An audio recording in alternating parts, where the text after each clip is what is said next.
Estamos aqui mais um Fora da Ordem, desta vez recebendo o jovem advogado Pedro Accioli, famoso Peu. E estamos aqui também com Felipe Chargel, mais uma vez, sejam muito bem-vindos ao Fora da Ordem. Quem é você?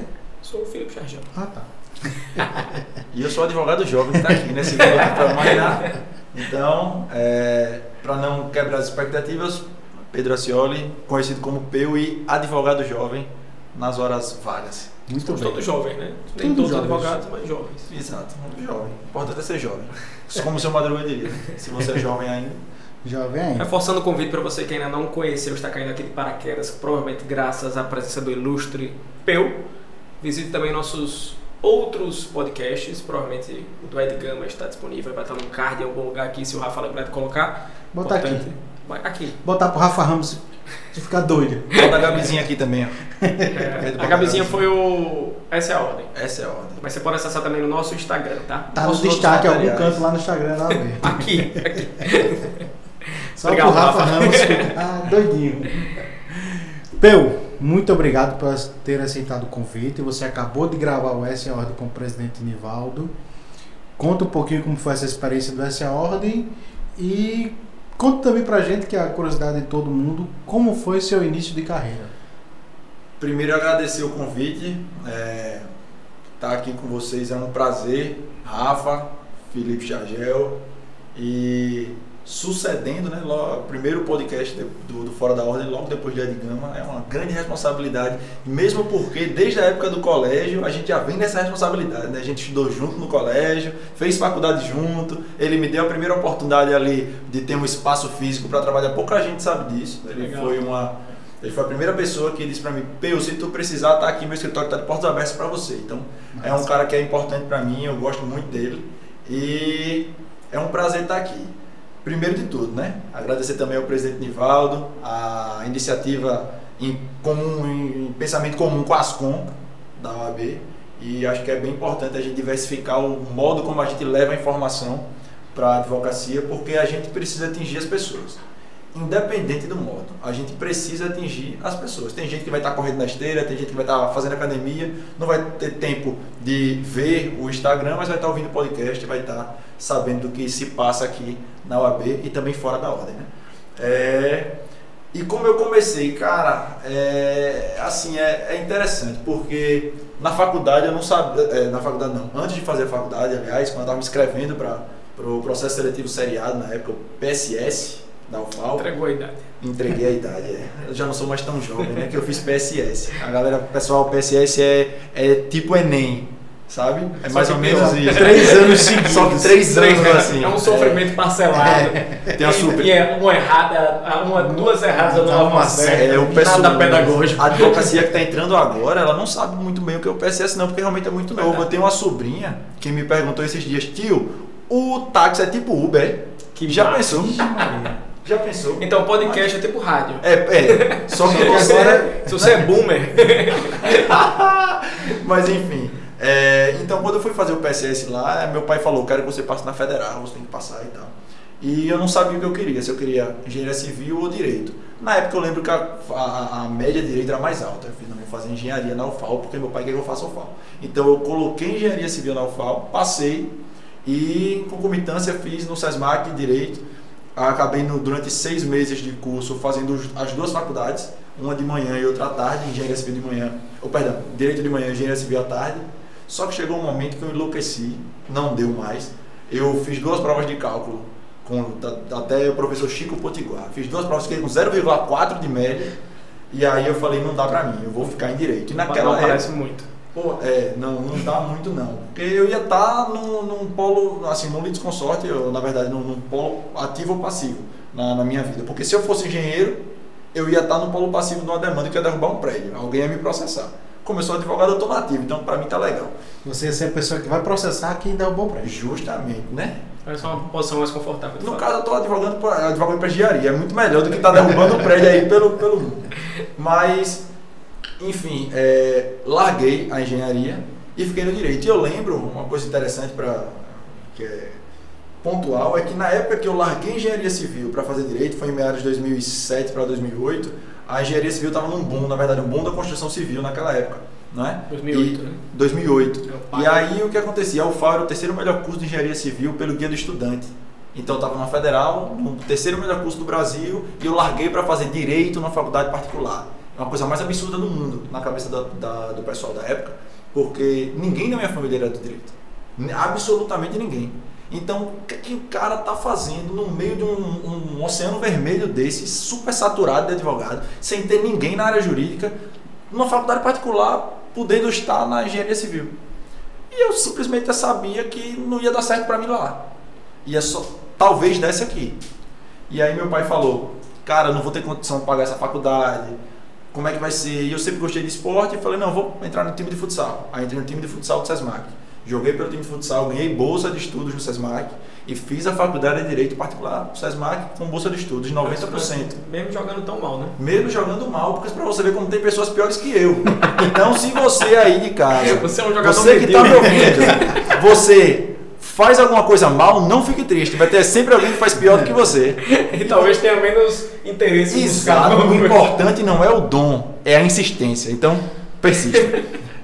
Continuando, antes da interrupção do nosso amigo Felipe Chagel. Estou aqui para isso. Estamos aí. Nosso papel é esse. Exato. E aí eu fiz a faculdade e tal, terminei a faculdade. E aí quando eu acabei, também realmente caiu aquela situação que meu pai já havia falado. Não tem ninguém por você nesse momento. Nunca tinha estagiado, não houve oportunidade naquela época. O que eu tinha eram os meus amigos que tinham feito direito também. E fiz a OAB, passei e fui para uma festa da advocacia. Na época aqui em Alagoas era no Yacht Club Pajuçara, aquela festa com muita gente. Né? Uma época boa, né? Época todo mundo sem máscara, né? Todo mundo sem máscara, aglomerando, se abraçavam, né? Pegando o churrasquinho do prato do outro, errando o copo de cerveja. Já pensou? Tu lembra quando soprava a vela do aniversário? Era uma loucura, hein? Era uma loucura, bicho. Loucura. Hoje cada um tem que ser um bolo. Exato, hoje cada um tem que ter um secador para poder secar ou apagar a vela. Passar o quinheiro. É verdade. É inflamável. Não dá, né, amigo? Você quer derrubar. Mas, enfim, fui para essa festa de advocacia com 5 dias que eu tinha tirado minha carteira. Encontrei um colega do colégio lá que estava saindo do escritório e falou: Peu, tu quer oportunidade, vai ser correspondente e vai ganhar R$600 por mês. Eu digo, pô, é a primeira oportunidade. E fui. E a partir daí as coisas foram acontecendo. Eu fiquei nesse escritório durante um tempo, durante mais ou menos 7 meses, ali até o final de 2013, começo de 2014. Foi quando eu conheci necessariamente a OAB. Aí foi onde eu conheci a ordem, através da Caixa de Assistência, através então, na verdade, o presidente da época, que era o Nivaldo, da Caixa de Assistência, da primeira gestão da época, Thiago Bonfim, ele já era presidente da Caixa, e conheci o esporte na ordem. E eu gostava do esporte, como joguei futsal, mesmo jogando mal, como o Felipe Chagel disse, joguei futsal, gostava disso, e encontrei aí um meio de inserção na minha profissão. Legal.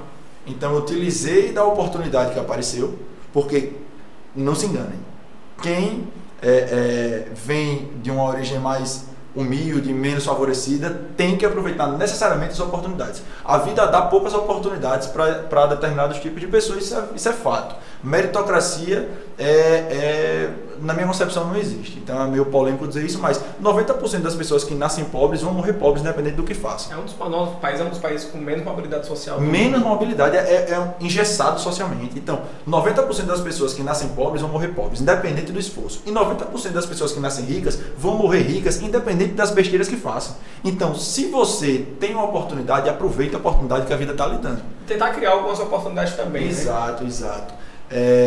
Tem até uma frasezinha no livro que eu li uma vez que dizia: se a oportunidade não aparecer, crie antes que outro aventureiro o faça. Então, você vai criando as oportunidades. E, como diz o príncipe de Maquiavel, o Maquiavel no livro Príncipe, ele fala que o príncipe é que mistura virtude e fortuna. Então você tem que estar preparado no lugar certo e na hora certa e entender que é a sua oportunidade. Porque não adianta você também ter a oportunidade e não estar preparado para receber. Então eu me preparei, eu estudava, eu estava ali, eu queria, fiz a minha parte, sabia do que eu tinha, da dificuldade que eu tinha, mas também sabia do que eu podia oferecer. Eu sabia que dentro do esporte eu me destacava de alguma forma e apareceu a oportunidade de estar com advogados no esporte. E aí o pessoal me chamou, eu participei, o pessoal gostou e já eram advogados mais consolidados e já estavam na gestão de ordem e o Nivaldo me deu essa oportunidade, eu comecei a participar e estava dentro, de repente eu já tinha saído do escritório, já estava com outro fazendo parceria, de repente consegui comprar minha primeira sala lá aqui no empresarial na parte baixa, comprei uma sala, terminei a sociedade, fui fazendo outras coisas, foram acontecendo, mas tudo de acordo com as oportunidades que foram aparecendo e a gente percebendo a necessidade de aproveitar aquela oportunidade. Mas assim, as pessoas veem o Peu hoje, veem outros advogados e parece que o cara sempre foi advogado, né? Fala muito bem, se veste muito bem. Me conta dos perrengues, Peu, que a gente quer saber o primeiro passo. Como foram os primeiros passos em falso nessa profissão? Porque sempre tem aquela história de que o cara foi para o interior, do interior, atrás do carinho. Ele só quer contar a parte boa. A primeira vez que você foi correspondente de uma empresa enorme, você não tinha nem noção do que ia fazer. Correspondência era loucura, porque a gente, lá no escritório, o que acontecia? O pessoal entregava pra gente a nossa correspondência do dia posterior na noite anterior. Tranquilo. Então, eu passava o dia inteiro sem saber para onde é que eu ia. E eu rodava o estado inteiro. Teve uma vez que já era mais ou menos 7 horas da noite, eu já não tinha recebido nenhum e-mail do escritório. E eu falei, tá tranquilo, né? Amanhã não tem diligência. Não tem audiência, não tem nada. 7 da noite eu recebi um e-mail. Audiência em Quebrangulo. Às 8 horas da manhã. Você não sabe onde fica Quebrangulo? Coloca no Google. Joga lá. É distante. Mas aí, audiência em Quebrangulo, 8 horas da manhã. Tem que sair hoje. Aí eu sai hoje. E é o seguinte. E é o seguinte, no escritório eles diziam, leve um preposto. Ou seja, eu tinha que arrumar alguém para representar a empresa para ser o preposto naquela audiência. E beleza. Fiz, caraca, e agora? 7 horas da noite, meus amigos que normalmente iam comigo já não estavam mais disponíveis. Eu falei, quem é que vai comigo? Não contei história. Eu liguei para minha mãe e fiz, mãe, a secretária tá aí. Ela chega amanhã às 7 horas, pois diga para ela que ela vai comigo ser preposta da empresa em Quebrangulo. Não, tudo bem, peguei ela lá, tal, 5h50, eu lembro, 5h40 eu peguei ela e fomos para Quebrangulo. Chegamos lá. O preposto não precisa ter nenhum relacionamento com a empresa, não? Ser funcionário, com coisa do tipo? Na verdade, precisa conhecer os fatos. Só? Conhecer os fatos. Tem que ir lá viajar de carro para você. Daqui para Quebrangulo dá para você entender muito bem os fatos, desde os atos constitutivos da empresa até a troca da sociedade, né? Tá tranquilo. Mas aí chegamos lá, a audiência estava marcada para as 8 horas da manhã. Não tinha absolutamente nada próximo para você tomar um café, para você nada, almoçar, esquece. Mas eu pensei, não, 8 da manhã tá tranquilo. A juíza atrasou 5 horas, irmão. Eu tava com a minha secretária. Mas acontece, 5 horas é tolerável. Eu cheguei lá às 7h40, a juíza chegou 1h40, meio-dia e 40 ela chegou. A minha audiência começou quase 2 horas da tarde, porque não era a primeira da pauta. Resultado, eu vim chegar em casa quase 5 da tarde, minha mãe indignada, porque a secretária tinha saído, não arrumou nada em casa. Não fez o almoço. Fez nada, bicho. Da secretária. E ela sem entender nada e nem almoçou. Bicho. Vou mandar um abraço pra ela, meu amigo, aproveitando. Tia Ju, A gente vai marcar ela na me perdoe. Mas seguidores. Acabou dando certo. Essa foi complicada. E outra foi que... Mas deu certo? Como é que foi? Deu certo, ganhou? Não. A audiência foi feita, eu não sei se eu ganhei. Na verdade, eu cheguei lá e disse que não tinha acordo e fui embora. Que era o que eu dizia na época. Mas infelizmente a correspondência... Quer dizer, felizmente ou infelizmente, com a pandemia isso mudou muito, né? Mudou, porque agora tá... Isso, na verdade, era uma grande chance que os jovens advogados tinham de se inserir no meio através da correspondência. Verdade, Xavier. Mas o que é que eu observo? É um negócio bíblico que fala que Deus fechou a porta e abriu a janela. Na verdade, a advocacia deixou de ganhar com o pagamento da diligência para uma audiência dessa presencial, mas em compensação hoje a gente consegue fazer várias coisas ao mesmo tempo. Perfeito. Então, esses dias eu estava fazendo uma audiência da 17ª Vara, 2 acordos de não persecução penal com o Ministério Público Federal e atendendo o cliente no escritório. Perfeito. Então que poderia ser um escritório da OAB, um OAB Office. Poderia, com certeza, porque aqui tem toda a estrutura. Então... muito mais liberdade. Muito mais. Seria até melhor que fosse aqui, porque eu conseguia deixar o cliente esperando numa sala, atender numa outra, usar 2 computadores, mas lá no meu escritório estava no meu computador, no celular e os clientes na recepção. Perfeito. Então, a OAB ela consegue oferecer isso hoje. E para a inserção dos advogados no mercado de trabalho junto a grandes escritórios, a OAB também tem uma oportunidade nova que você tem. Pois é. O que é que a gente sempre pensou, Jagel, aqui? A OAB ela desempenha uma atividade, um trabalho multidisciplinar, digamos assim. ela não atua somente no momento em que ela coloca uma prova, um exame de ordem para você fazer, você faz, passa e a gente entrega a carteira e a pessoa vai embora. A gente vai além disso. Sempre foi, desde que eu entrei na política de ordem, desde que a gente está junto com esse grupo, o grupo como um todo tem esse pensamento de que é indispensável que você comece o ciclo e acompanhe o advogado nas dificuldades que ele passa. Então, a gente entendeu que era necessário entregar a carteira, beleza, mas era necessário um acompanhamento mais próximo desse advogado que está começando, não sabe nem para onde vai. Mais uma história minha, rapidamente, eu peguei minha carteira, aí fiz, vou advogar, agora tá show de bola. Era uma quinta-feira, eu falei... Alvará todo dia. Não, quinta-feira eu peguei minha carteira.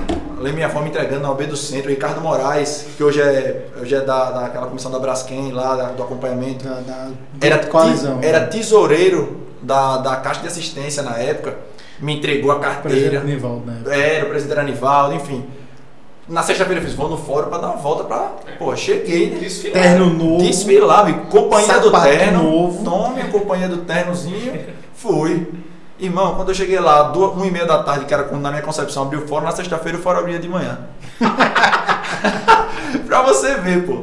Coisas pequenas. Eu nunca tinha estagiado, pô, não sabia. Eu cheguei lá com a cara na porta. Nunca esqueço disso, pô. Nunca. Com o anel vermelho assim no vidro.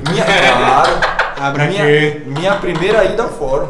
E aí, cara na porta e fui embora. Mas o que eu quero dizer com isso? A gente viu a necessidade dessas pequenas coisas. Porque hoje o tempo é tudo. Até o WhatsApp você tá botando para andar 2 vezes mais rápido. Para você ver a importância que está se dando. Você pode assistir e ouvir esse podcast 2 vezes mais rápido também. Mas eu falo muito rápido. Se você conseguir. Eu falo muito rápido. Se você não quiser assistir esse podcast parecendo leilão de gado, eu acho mais interessante você botar no 0,5. 0,5. Mas aí o que acontece? A gente viu essa necessidade e começou a estar mais próximo do pessoal. E aí a gente fez a comissão de apoio profissional. Para estar junto do pessoal, que eu fui vice-presidente na época da criação, e a Natália já era presidente e continua até agora, faz um trabalho interessante de acompanhamento nessas pequenas dúvidas, para poupar o tempo da advocacia. Perfeito. Além disso, o que a gente acha que sempre achou importante? Capacitação do advogado e da advogada. Não faz sentido o advogado chegar no fórum, chegar numa audiência, chegar na sustentação oral, abrir a boca e não saber o que está falando. Não faz sentido. Isso acontece, eventualmente acontece. Não é uma regra, mas eventualmente acontece. A gente não pode deixar acontecer. Na verdade, a gente precisa minimizar cada vez mais essa situação. E o que a gente faz? Oferta capacitação, oferta curso de prática, oferta cursos de teoria. A gente mostra como é o dia a dia da advocacia para que o advogado, no início de carreira principalmente, esteja melhor preparado para quando enfrentar esse momento. Porque quando o advogado abre a boca, não é ele somente que está falando, é a OAB. Quem é que a OAB está enviando para cá? O que é que a magistratura enxerga da OAB? O que é que o Ministério Público enxerga? O que é que a Defensoria Pública enxerga? Porque da mesma maneira, quando a gente vê um juiz que está despreparado, que trata o cliente, que trata o autor, o réu da demanda de uma maneira mais ríspida, a gente faz, pô, pra que isso? Não precisa. Aí o que é que esse juiz tem que ser representado? Porque a OMAG não faz nada? Porque, enfim, na OAB é a mesma coisa. O advogado, quando abre a boca, é a OAB falando, né? Sim, sim. Então, capacitação, a gente está fazendo isso bem feito, mas a gente sentia que faltava alguma coisa. E aí o que faltava na nossa concepção era dar a primeira oportunidade do advogado no mercado de trabalho. Mas como é que a gente faz isso num mercado tão saturado, tão brigado, tão batalhado? Você acredita que o mercado é saturado mesmo? Em algumas partes sim, em algumas situações sim, principalmente para aquele advogado que está iniciando. Porque necessariamente você vai ser colocado num ambiente onde várias pessoas estão disputando os mesmos clientes. Os mesmos clientes. A gente fala até com relação à importância da jovem advocacia no acesso na efetivação do acesso à justiça. Por quê? A efetivação do acesso à justiça é o seguinte. Eu comecei a advogar e não se engane. A primeira causa que você vai pegar é da sua tia que teve uma geladeira quebrada, comprou no Magazine Luiza e você vai entrar com a ação do consumidor. É isso. Ou então uma ação contra a TIM, contra a Claro, ou contra, sei lá, lojas americanas. De uma vizinha, de uma parente, de uma tia, de uma mãe. E aí você pega essa ação, digamos eu, em 2013, quando eu peguei minha OAB. E aí eu entrei com essa ação, o processo rolou, morosidade judiciária, chegamos em 2019. E a ação, o juiz pergunta, notifica nos autos, intima a parte autora para se manifestar se existe interesse na continuidade da ação. Quando eu, de 2019, olho para essa ação que eu peguei em 2013, eu olho e digo, pô, essa ação não é uma ação que eu pegaria. Eu concedi o acesso à justiça naquele momento, mas eu não, na minha concepção, não estou conseguindo dar continuidade a esse acesso nesse momento. Então, existe uma grande importância na aceitação do advogado nessas causas menores. Então, a efetivação do acesso à justiça é nesse sentido. E aí, o que é que eu vejo? Muitos advogados pegam muitas causas nesse sentido no começo. Por isso, existe um oceano vermelho, como eu falei logo no início aqui, é uma coisa mais saturada, existe um mercado mais brigado, o pessoal realmente acontece isso. Eu comecei na criminal, então o pessoal avilta honorários, o pessoal diminui preço na porta da delegacia. Eu entendo que é muito pela necessidade, não é nem por mau caratismo, não é nem porque quer prejudicar o outro, mas pela necessidade mesmo de pagar um aluguel, um fiéis, o que for. Mas de acordo com o tempo que vai passando, você vai mudando sua carteira de clientes e isso vai lhe afetando menos. Perfeito. Então, na minha concepção, isso é uma visão minha, salvo o melhor juízo. Ao início da profissão, principalmente para quem não tem ninguém na área jurídica, é mais complicado. É mais difícil. Como em todas as profissões, em todas, claro. Exato. Você vai brigar por clientes menores com muito mais gente. A partir do momento que você se consolida na profissão, que você realmente se estabiliza, você se coloca e as pessoas lhe veem necessariamente como uma referência naquilo que você faz, os clientes começam a lhe procurar. E aí não importa muito o preço que você vai cobrar. Você não vai estar discutindo mais valor, você vai estar discutindo resultado. A pessoa lhe contrata porque sabe que você é bom nisso. Então ela sabe que vai pagar um preço X. Ela não está mais leiloando. Ah, não, mas o fulano ali fez por 2.000. Então, minha senhora, pode ir lá fazer com o fulano, porque depois ela vai voltar, vai pagar os 2.000 e vai pagar mais para mim. Então, as coisas vão acontecendo. E é por isso que Nivaldo sempre fala, e eu concordo muito com ele, que a advocacia é a arte da paciência. Porque não adianta, eu não consigo conceber que um advogado ou advogada com 1 ano e meio, 2 anos de profissão diga que a advocacia não é para ele, que aquilo não dá certo. Porque nenhum advogado, com raras exceções, consegue em 1 ano ou 2 se estabilizar financeiramente na profissão. É muita gente, é muita coisa, você precisa de experiência, as pessoas precisam entender que você passa a segurança necessária para botar na sua mão uma demanda boa, uma demanda grande. Então isso requer queda, paciência, persistência, ganha, perde. Como na maior parte das profissões onde você o seu cartão, tanto o seu cartão de visita, quanto a sua empresa, como tudo isso, quando você é autônomo, né? Exato. Isso na comunicação também, isso... E a advocacia é interessante, Agel, porque eu acho, assim, eu parando para pensar aqui rapidamente, mas na minha concepção é a única profissão que o cliente só sabe se a contratação foi boa ou foi ruim no meio do processo. Você não consegue saber se o advogado é bom ou ruim conversando somente com ele, você tem que contratar para saber. Então, isso também faz o pessoal ficar mais reticente em contratar, porque ele só vai saber se é bom depois que ele contratar. Antes disso não tem portfólio, não tem porque eu fiz para o cliente tal. Não, o que você vai ter no início da carreira é aquilo que você apresenta naquele momento. Depois não, você é um advogado consolidado, ações assim, você já tem um precedente, você já tem decisão no STF, beleza. Mas no início, não, o cliente só vai saber se você é bom ou ruim lhe contratando. Entendeu? Então é no curso da contratação. E é uma profissão também, agora falando de mercado, que possibilita essa ascensão social que é tão difícil no nosso país. É uma profissão que você não tem, teoricamente, limitações para ter sucesso, porque eu vejo muitas pessoas mais jovens que ingressam no direito, que buscam concursos públicos para ter exatamente estabilidade. Estabilidade também significa estagnação, o que não acontece na vida do advogado.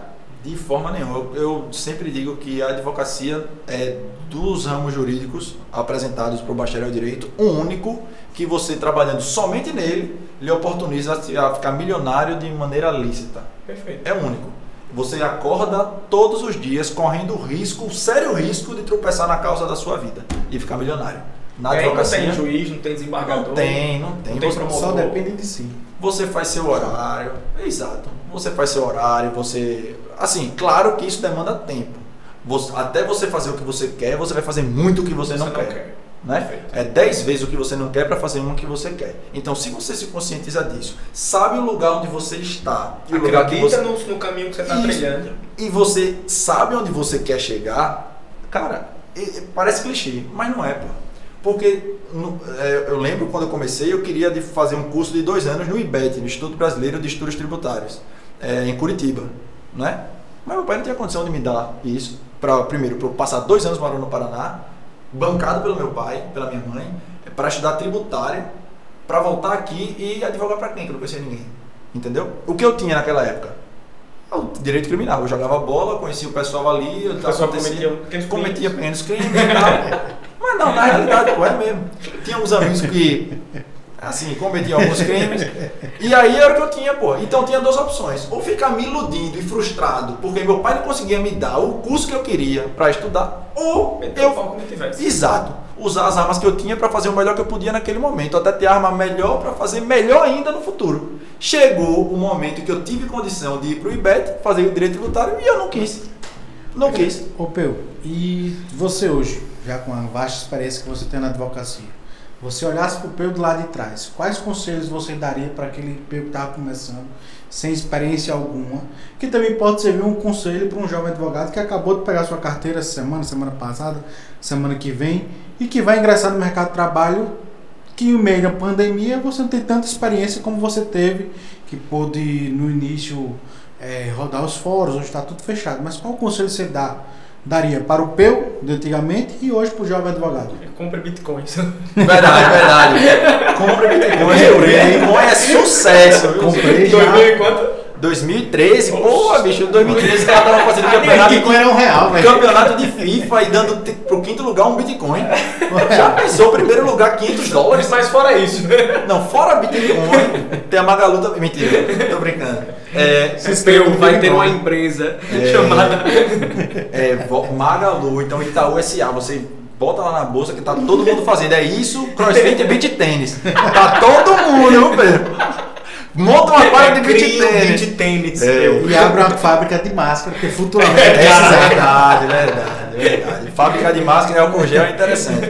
Mas, Rafa, eu vou falar essa parte que você me perguntou, que é muito interessante, mas só para finalizar a questão do meu parceiro, que a gente falou do mercado de trabalho, eu não falei necessariamente do projeto. E aí, nessa situação de precisar fazer essa última ponte entre a advocacia jovem e a advocacia e o mercado de trabalho, a gente criou o meu parceiro. Lá em 2018, quando começou essa ideia de vamos montar um grupo, vamos para a OAB e tal, a gente sentou com o Nivaldo, um grupo de jovens advogados, e falou: Nivaldo, a gente entende que se a gente fizer um projeto nesse sentido, dá certo. E aí o Nivaldo topou, comprou a ideia e fez: se eu ganhar, a gente vai fazer. E aí está sendo feito.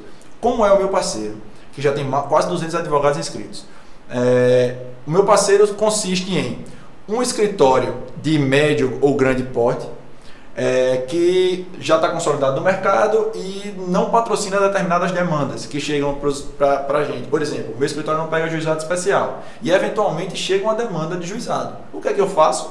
Eu sempre repasso para um parceiro, pego uma porcentagem para mim. Só que esse projeto consiste em pegar esses escritórios, cadastrá-los na OAB e dizer: galera, a partir de agora vocês não vão mais fazer isso, vocês não vão mais repassar para qualquer pessoa e pegar porcentagem em cima. Vamos fomentar o empreendedorismo na jovem advocacia? Então a gente vai fazer um cadastro de advogados em início de carreira, que tem várias especificidades assim para os advogados entrarem. Não pode ter protocolado mais de 10 ações no ano 2020, tem que estar em dia com a anuidade da OAB, tem que ter menos de 10 anos de profissão, enfim.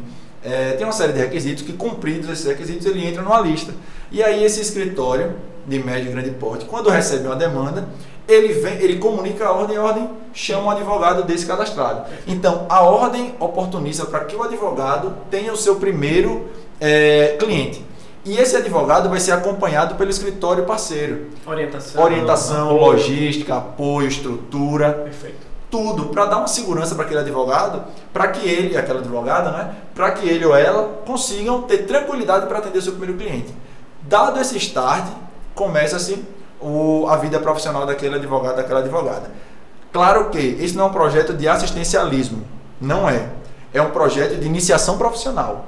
Esse advogado, essa advogada só pode ficar dentro desse projeto durante 1 ano. Por quê? É para a gente preparar ele, dar o primeiro passo, na verdade para ele ou ela dar o primeiro passo para a vida profissional.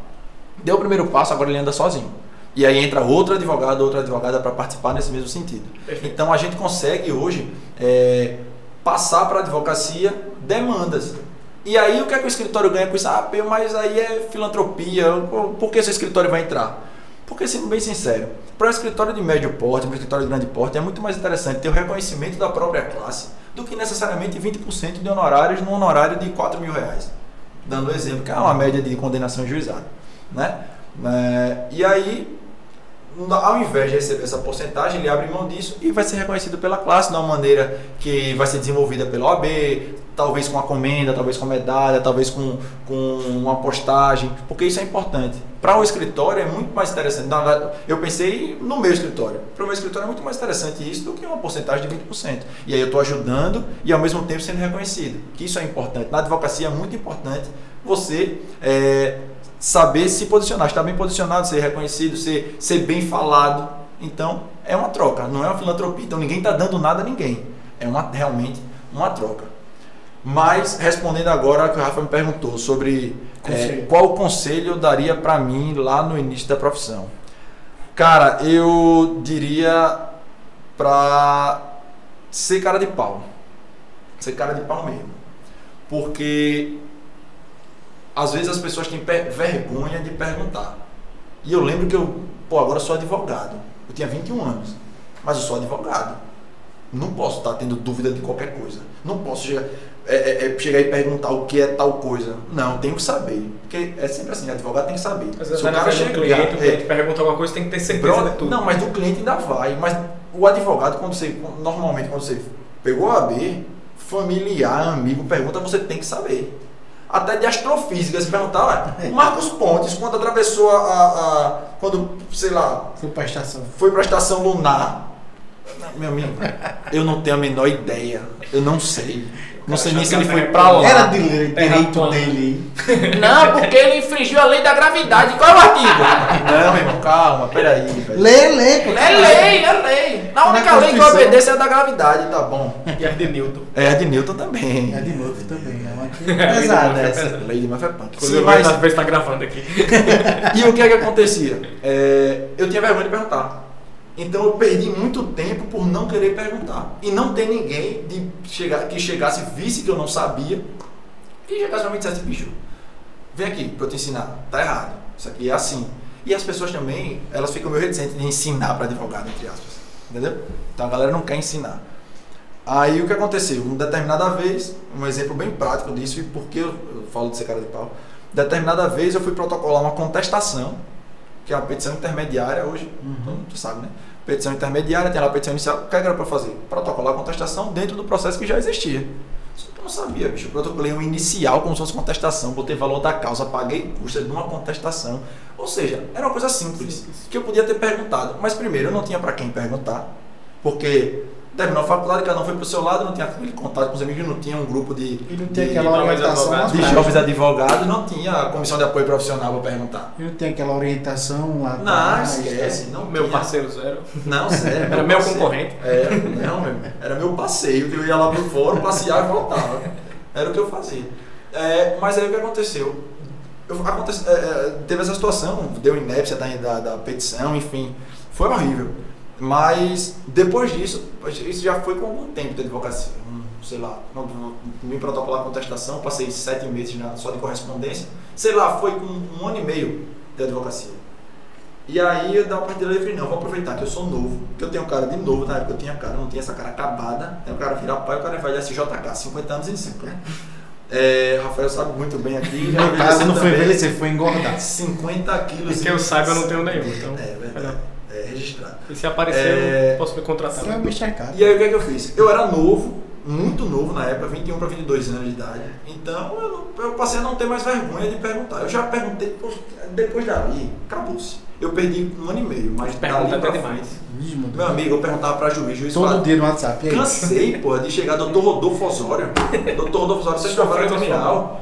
Eu cansei de perguntar, eu sentava do lado dele, ele dava um problema na minha petição, eu sentava do lado dele e fazia, eu despachava com o magistrado, sentava e fazia, doutor, sendo bem sincero, eu não sei, né?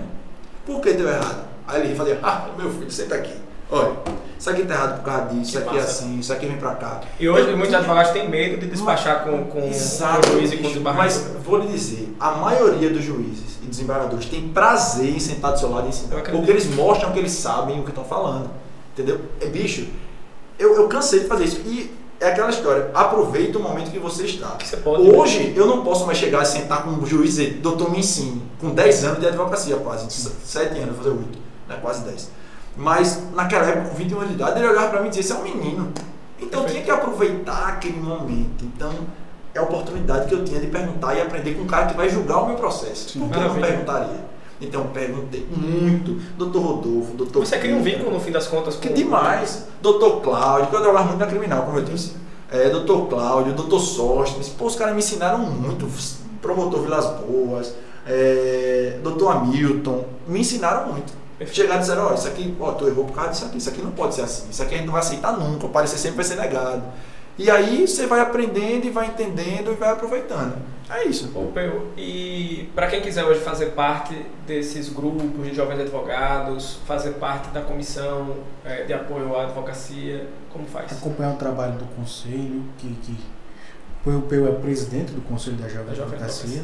Pois para acompanhar a gente tem o Instagram do Conselho, né, o CJ.Alagoas, tem a gente sempre posta, sempre passa as demandas, as atividades do Conselho para a OAB também, então sempre sai no Instagram da OAB quando acontece alguma coisa. Com relação à participação do Conselho, o que a gente está conversando, inclusive estava conversando com o Nivaldo sobre isso, é que a gente vai começar a tornar nossas reuniões públicas. Perfeito. Porque, regimentalmente falando, a gente não pode ultrapassar o limite de 10 membros e 4 diretores. Então, hoje, nós temos 10 membros e 4 diretores do Conselho, mas nada impede que a gente abra as sessões do Conselho para o público e os advogados jovens venham, participem e deem sua contribuição.